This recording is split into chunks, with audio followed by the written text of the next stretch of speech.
Hi guys, good afternoon. So ayan, it's cooking time at ready ng ating iluluto. So ayan, iluto na natin. Umpisahan na natin. So ayan guys, nag-boiled na ako ng aking patata para sa aking mashed potato. So let's go!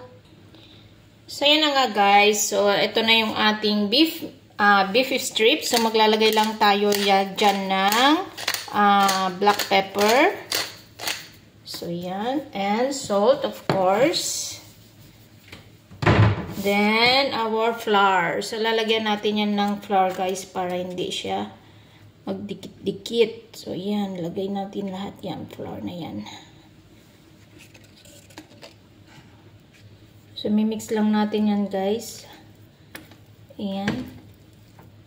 Kamayin na natin kasi malinis naman ang ating kamay.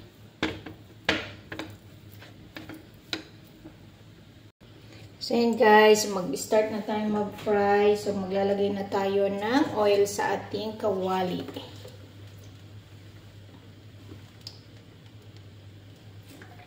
Ayan, konti lang. So yun guys, once hot na yung ating mantika, ilagay na natin ang ating beef.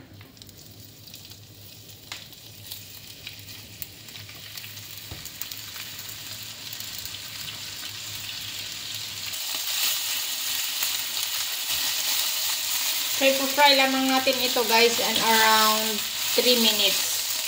So, fry lang natin siya ng 3 minutes yung ating beef.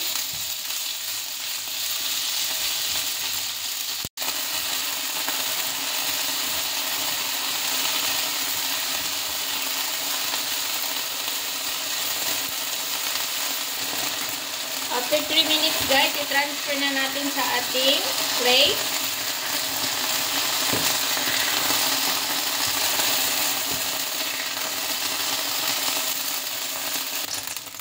So, yun guys, naglagay ako ng konting oil ulit. So, ilalagay na natin ang ating onion.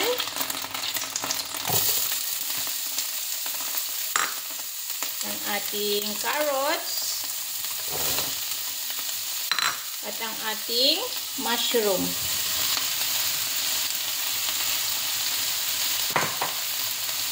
So, yan. Lulutuin lamang natin yan guys ng around 5 minutes. Fry natin siya ng 5 minutes. So yun guys, after 5 minutes, maglalagay na tayo ng ating garlic. So ito, lagay natin ng ating garlic.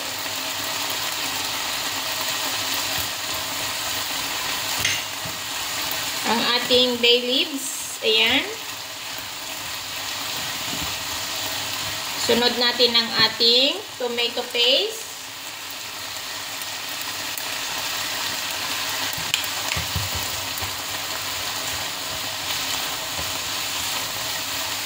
Yan, iluto lang natin siya ng around 1 minute.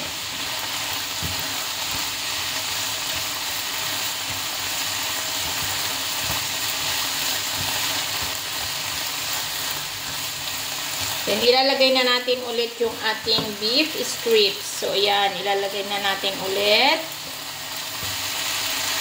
Then, mag-add tayo ng 350 ml of water.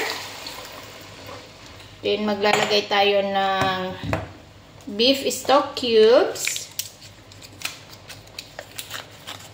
Yung beef cubes natin. And of course, brown sugar. And the balsamic vinegar. So, maglalagay tayo ng balsamic vinegar, guys. Ayan, ang ating recipe for today. Oh, bango. So, yan guys, isimmer lamang natin yan ng around 30 to 35 minutes. Sisimmer natin ito guys. 30 to 35 minutes. So, maglalagay din tayo dito ng time guys. Yung fresh na thyme. Ayan. Pakuluan natin yan guys ng 30 minutes. 30 to 35 minutes. So, yan. Ilagay na natin yung ating thyme.